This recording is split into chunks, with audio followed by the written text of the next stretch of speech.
నమస్కారం. వనవానికి స్వాగతం. ఈరోజు వార్తలలోని ముఖ్యాంశాలు. రంపచోడవరంలో రేషన్ వాహనదారుల ర్యాలీ. అల్లూరి సీతారామరాజు జిల్లా రంపచోడవరంలో సోమవారం రేషన్ వాహనదారులు తమ డిమాండ్ల సాధనకే ర్యాలీ నిర్వహించారు. ఈ సందర్భంగా వారు మాట్లాడుతూ ఈ నెల 20వ తేదీన పౌరసరఫరాల శాఖ మంత్రి నాదెండ్ల మనోహర్ తమను తొలగించాలని ఉత్తర్వులు ఇచ్చారని, తమకు ఇంకా 18 నెలల కాలవ్యవధి ఉందని, గడువు తీరకుండా తమను తొలగించుట అన్యాయమని, గతంలో విజయవాడ వరద బాధితులకు 56 లక్షలు సహాయం చేశామని, కరోనా సమయములో కూడా తమ ప్రాణాలు లెక్కచేయకుండా సేవ చేశామని, మానవతా దృక్పథంతో తమను ఆదుకోవాలని అన్నారు.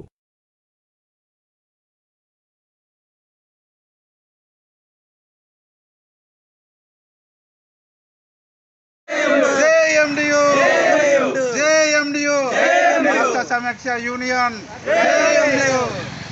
ఎండిఎం వ్యవస్థ ఎండిఎం వ్యవస్థ ఎండిఎం వ్యవస్థ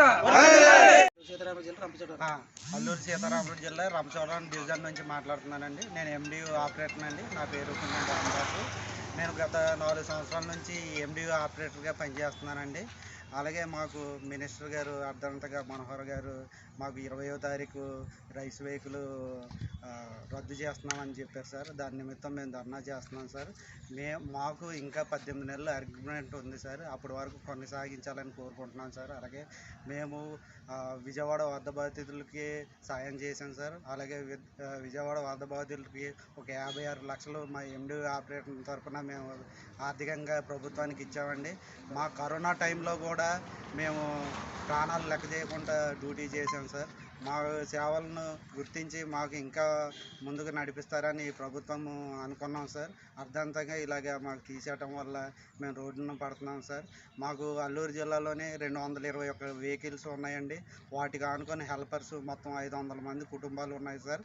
దాని నిమిత్తం మేము రోడ్డున పడాల్సి అవుతుంది. మాకు ఆర్థికంగా ఏదైనా గవర్నమెంట్ వారు హౌస్ వర్చింగ్ అయినా తీసుకుంటారని కోరుకుంటున్నాం సార్. అలాగే